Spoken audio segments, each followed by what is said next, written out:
Well, Israel says it used 200 jets to attack more than 100 targets in Iran, releasing this video that shows US-made fighter jets involved in the airstrikes. Iran seems completely unable to stop the Mossad from pretty much operating Iran like it's the Mossad's backyard. It's absolutely remarkable. It's not just the Natanz nuclear facility, Iran's primary nuclear enrichment facility. It's decapitating the top of Iran's military structure, its military leadership, including the Islamic Revolutionary Guard Corps, and then going after the top levels of their nuclear officials. The list of top military leaders in Iran that have been killed as part of this by Israel is growing longer and longer as we learn more about what happened here. They have truly decapitated the command and control of Iran's military leadership. On the early morning of the 13th local time, the Israeli military launched a preemptive strike against Iran. Massive explosions were reported in multiple locations across Iran, including its capital Tehran. Israeli Prime Minister Benjamin Netanyahu stated that the strikes would last for several days. The operation, codenamed Line of the Dawn, aims to target Iran's nuclear facilities, ballistic missile factories, and military capabilities, with a specific focus on Iran's nuclear program, long-range missile development, and key military figures and nuclear scientists. Reports suggest that an explosion occurred in Iran's Natanz nuclear facility, and that General Hossein Salami, Commander-in-Chief of Islamic Revolutionary Guard Corps, IRGC, was among those assassinated. Approximately 13 Iranian nuclear scientists are believed to have been killed. Israel's attack carries three main objectives. The first is to cripple Iran's nuclear capabilities. The second is to destabilize internal order within Iran. And arguably, the most important is the third, to prevent any new US-Iran nuclear deal. Originally scheduled for the 15th, the sixth round of indirect talks between the US and Iran over the nuclear issue has drawn strong opposition from Israel. Tel Aviv fears that a renewed agreement would undermine the strategic alliance between Israel and the US, weakening their joint effort to contain Iran. Fearing diplomatic isolation, Israel sees military action as its only viable option. When the US and Iran began indirect talks in April, President Trump reportedly set a 2-month deadline, warning that failure to reach an agreement would result in military action. Earlier, on the 12th, the International Atomic Energy Agency, IAEA, passed a resolution accusing Iran of violating its non-proliferation obligations. Israel sees this moment, emboldened by both IAEA findings and what perceived as tacit US approval. US response is caution and ambiguity. US Secretary of State Rubio issued a statement on the 12th stating that the US did not participate in Israel's unilateral actions and warned Iran against targeting American interests or personnel. Trump expressed concerns about the risk of large-scale conflict in the Middle East and said he does not want Israel to take military action, as it could derail negotiations. This reflects a dual stance from Washington. While seeking diplomacy and avoiding war with Iran, the US appears to tolerate Israel's actions as they align with broader regional strategic goals. Iran has previously warned that it would retaliate against Israel. Iranian officials recently disclosed that the country's intelligence services obtained and deciphered a large cache of over 3,000 strategically sensitive documents and files from Israel, including those related to Israeli nuclear facilities and defense programs. Among those documents, it was revealed that the IAEA had engaged in long-term covert cooperation with Israel. Over the years, IAEA officials acted as informants for Israeli intelligence, providing Mossad with detailed information on Iranian nuclear facilities, operational data, and highly specific personnel details of nuclear scientists involved in the projects, even including information about their family members. For instance, Israel possessed a comprehensive dossier on the late Iranian nuclear scientist Mohsen Fakhrizadeh. The file contained his registered workplace with the IAEA, home address, and even minute details of his daily routines, all of which precisely matched the locations marked by Mossad for the assassination operation.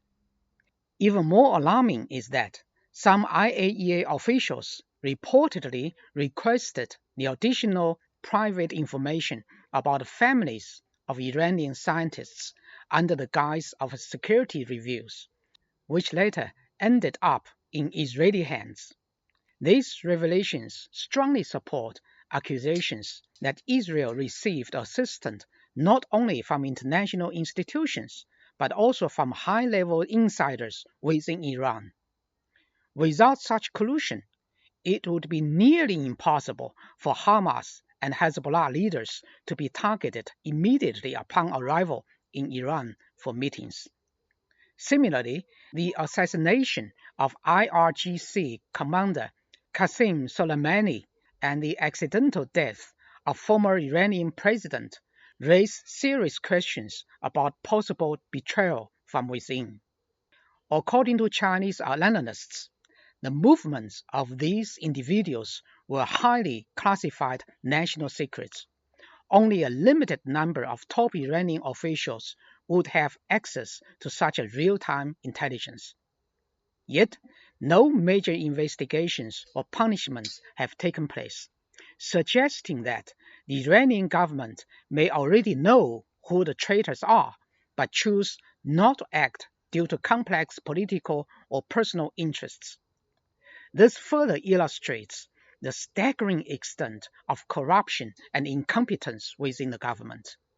While the elite class propping it up largely consists of refined, self-serving individuals who lack the spirit of self-sacrifice necessary to take responsibility for the nation and its people, it is under their influence the current Iranian president, elected through popular vote, is widely regarded as pro-American.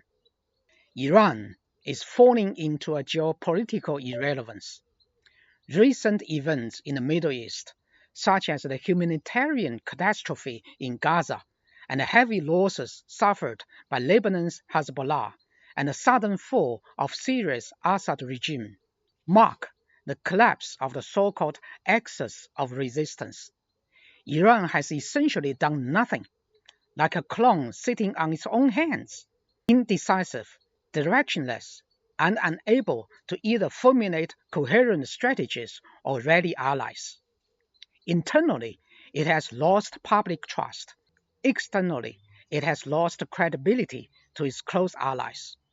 Devoid of both the will to fight and the means to fight, they are helplessly led by the nose in circles by their adversaries. Iran, a cradle of human civilization, an ancient land steeped in millennia of history, a people once proud and ambitious. Alas, to what depths has it now fallen? The classic expression, deplore their misfortune and lament their inaction, first articulated by Chinese literary giant Lu Xun in his seminal 1907 treatise on the power of Mara poetry, now serves as an uncannily accurate articulation of how we Chinese perceive the current state of affairs in Iran.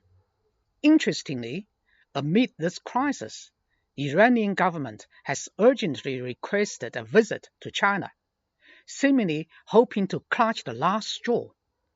According to reports from Israeli media on June 11th, China's ambassador to Iran met with Iran's foreign minister on June 9th to prepare for the upcoming presidential visit.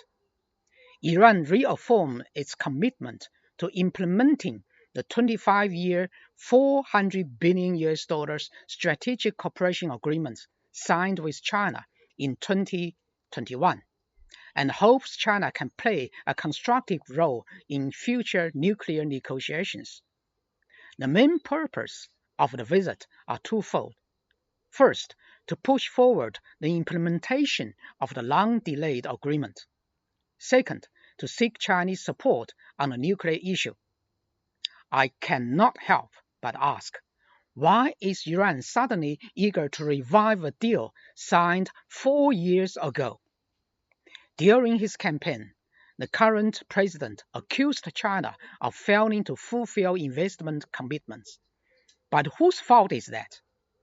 Iran has long pursued a pro-US foreign policy, maintaining deliberate distance from China to appease Washington. It actively shelved numerous development projects agreed with China back in 2015. Moreover, after being in office for over a year, the president assumed that abandoning nuclear ambitions would lead to US sanctions relief. But after 5 rounds of talk, nothing has come to fruition. The US continued to demand that Iran hand over all enriched uranium, a red line Iran refuses to cross. And now, here we are. Israel bombs the hell out of Iran, and suddenly Iran remembers China. What took you so long? With inflation persistently above 30% and worsening infrastructure and livelihood issues, you finally think of China. Yet, earlier this year, Iran demanded China return 25 million barrels of oil stored in the country for years, and didn't want to pay a single cent in storage fees. Meanwhile, Iran's foreign minister has repeatedly made ambiguous or critical remarks about China in public, either intentionally or unintentionally, which clearly indicates that Iran lacks both firm resolves and strategic wisdom in coordinating with Beijing on issues related to geopolitical struggle with the US. There are 2 well-known Chinese proverbs that could not be more fitting.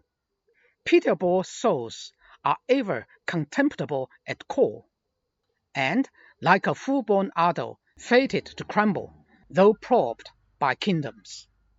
To the Iranians, you now stand at crossroads where you must decide how to take full command of your own destiny. Remember this, your salvation can only come from within.